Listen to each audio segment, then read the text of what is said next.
आहे काय या परीक्षा व्यवस्थेवरती या विद्यार्थ्यांचा त्यांच्या पालकांचा विश्वास पुन्हा निर्माण करण्यासाठी कोणती पावलं उचलायला हवी? संजय सर आपल्यापासून सुरुवात करतो, त्यानंतर अखिलजी आपल्याकडे येतोय.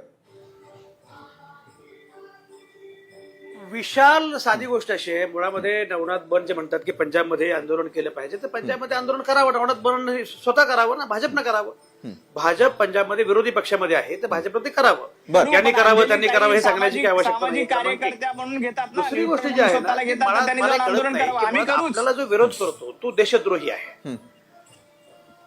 आपल्याला अरे ऐका नवनाथ, ऐका तुम्ही काय नवनाथ कुठून नाही शिकला तुम्ही असं आरडाओरडा करायचं? नाही संजयजी, तुम्ही ऐका ना, म्हणून मी तुम्हाला सांगतोय की आंदोलन आम्ही करूच, पण ज्या हो पद्धतीने पण माझ्या याचा अर्थ मी नाव घेतो तुम्ही त्या क्षणी बोलणं अपेक्षित नाही नवनाथ. तुम्ही आता प्रवक्ते आहात. ऐका ना, आता वेळ प्रवक्त्यांच्या कार्यशाळेमध्ये मी नेहमी सांगत असतो तुम्हाला मीडियामध्ये काम केलं, ऐकायला पण शिका, मग बोलत चला. ऐका ना संजयजी, आपल्या शोची वेळ संपत आली, नवनाथ सर ऐका ना, आपल्याला सगळ्यांचे मुद्दे कव्हर करायचे. संजय सर ऐका जर माझा मुद्दा आहे. एक दुसरं जे आहे ना ते आतापर्यंत गेल्या 70 वर्षात काय झालंय बघा, लक्षात घ्या. आणीबाणीबद्दल काय उल्लेख केला जातो. आणीबाणी मोठी किती आणीबाणीच्या विरोधामध्ये किती मोर्चे निघाले, किती आंदोलनं झाली आणि त्या पक्षाचा पराभव सुद्धा झाला. तेव्हा मला असं वाटतं की ह्या जुन्या गोष्टी सांगण्याची काही आवश्यकता नाही. सगळ्यात महत्वाची गोष्ट अशी आहे की नवनाथ बन आता जे बोलतायत ना, ते पंतप्रधान नरेंद्र मोदी यांच्या मुद्द्याच्या विपरीत बोलतायत.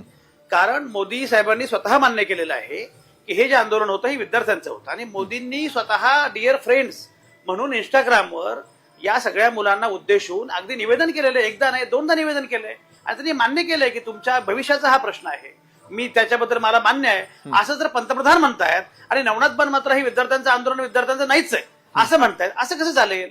मुळात हे आंदोलन विद्यार्थ्यांचं आहे, विद्यार्थ्यांची काही भावना आहे आणि ती भावना पंतप्रधानांपासून सगळ्या लोकांनी समजून घेण्याचा प्रयत्न केला जर असेल तर तुम्ही का समजून घेत नाही? मला असं वाटतं की साधी गोष्ट आहे की विद्यार्थ्यांच्या ही पिढी आहे, ही पिढी दुखावलेली आहे. त्यांना असं वाटतंय की परीक्षा, शिक्षण पद्धती यांचा फेरविचार करण्याची आवश्यकता आहे.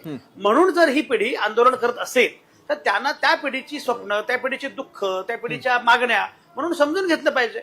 आपल्या विरोधामध्ये एखादा मुद्दा मांडला गेला, सरकारच्या विरोधामध्ये एखादा मुद्दा मांडला गेला, पक्षाच्या विरोधामध्ये एखादा मुद्दा मांडला गेला म्हणजे अराजक आहे, म्हणजे देशद्रोही आहे, असं करून कसं काय चालेल? अत्यंत गंभीरपणे या सगळ्या मुद्द्यांचा नीटपणे विचार केला पाहिजे आणि मुद्दा केवळ नीटच्या पेपर लीकचा नाहीये. एकूण मुद्दा शिक्षण पद्धतीचा आहे, एकूण मुद्दा आपल्या परीक्षा व्यवस्थेचा आहे. अलीकडच्या कालावधीमध्ये शिक्षण व्यवस्थेचं जे भयंकर खासगीकरण झालेलं आहे, सरकारी विद्यापीठांची अवस्था आता काय आहे, प्राथमिक शिक्षणाची अवस्था आता काय आहे, या सगळ्याचा फार नीटपणे विचार केला पाहिजे. आणि मला असं वाटतं की या आंदोलनाच्या निमित्ताने जर नव्या पिढीच्या भावना, धारणा, अपेक्षा जर लक्षात आल्या तर मग आपलं धोरण कुठलं आखावं याचा विचार जरी चर्चा काँग्रेसनं फायदा घेतला, त्यांना फायदा घेतला. अखिलजी, मुद्दा धोरणात्मक चर्चेचा आहे, त्याच्या अनुषंगाने गंभीरपणे चर्चा करण्याची तयारी एकीकडे सरकार दाखवत असताना प्रवक्ते मात्र ते मान्य करत नाहीत, असं नाही चालणार ना. बरोबर आहे. अखिलजी, अगदी थोडक्यामध्ये परीक्षा व्यवस्थेवर विद्यार्थ्यांचा विश्वास पुन्हा निर्माण करण्यासाठी काय पावलं उचलायला हवी?